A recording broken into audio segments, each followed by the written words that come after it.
If you'll allow me a minute, I'll explain why this rusted mess of a sports car is one of the best homebrew tuner cars I've ever driven. Start the car, clutch in, 3 toggles at the bottom for ignition and fan, then the second ignition switch, then you kick the starter motor, it fires, and then you have to shut the starter motor back off.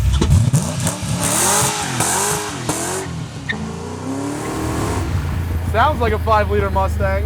You know what, it runs great. Temperatures are good, the oil's good, all the gauges work-ish. So I'm showing a 7.3 on the fuel tank, which I think means I have fuel. It's running. He said, don't trust the tach, trust the motor.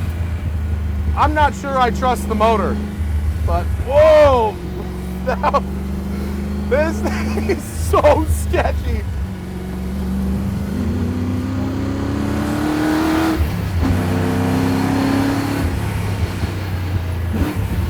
Well, this thing's a piece of crap, but it's a fast piece of crap.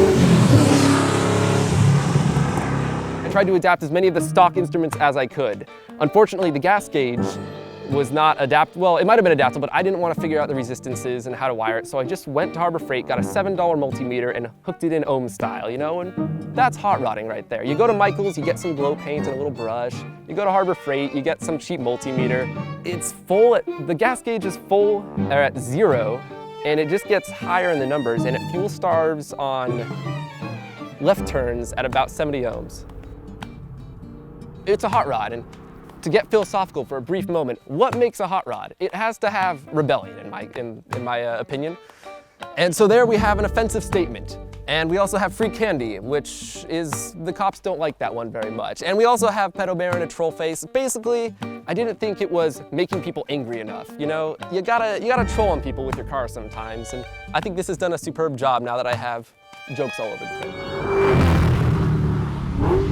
Is there a more obnoxious place to drive this car than in the hills of Malibu, ruining these people's view, ruining their quiet and peace, and just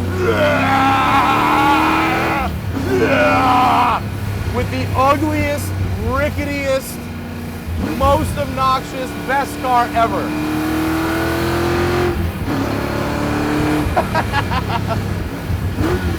All right, I thought I was gonna die there. You go in, you're driving it, you turn, and it may understeer and you might die, it may oversteer and you might die, or you may be a total badass and get around the corner. You just kind of take it corner by corner, you know? It reminds you every day that you may die at any moment, especially while driving this car. That's what it's like to drive. Whoa. Something about this car makes you want to be just a total dick. I mean, like, what I love about Corbin is that with this build, 0 f***s are given. 0 f***s are given to the paint. You know, it's all a big joke. The whole car exists only for laughs. And it makes you laugh. I mean, whether you're driving it, whether you just see him drive by, whether he cuts a corner sideways at a zillion miles an hour, you gotta laugh at it.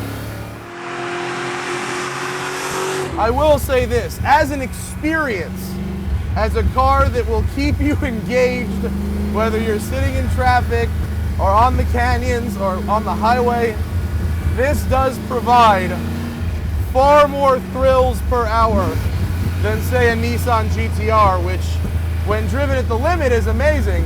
When driven below the limit is boring. Never a dull moment here.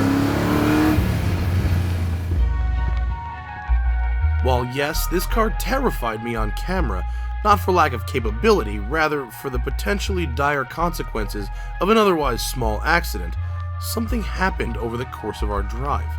I got used to it.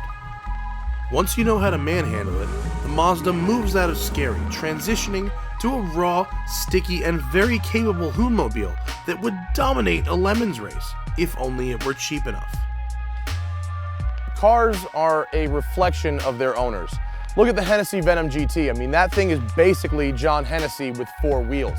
And Corbin's car, he wants to get a rise out of people in Malibu with all this money with his angry, fast, crazy RX-7. It has character coming out of every ghetto drilled hole in this car. This car is Corbin on wheels.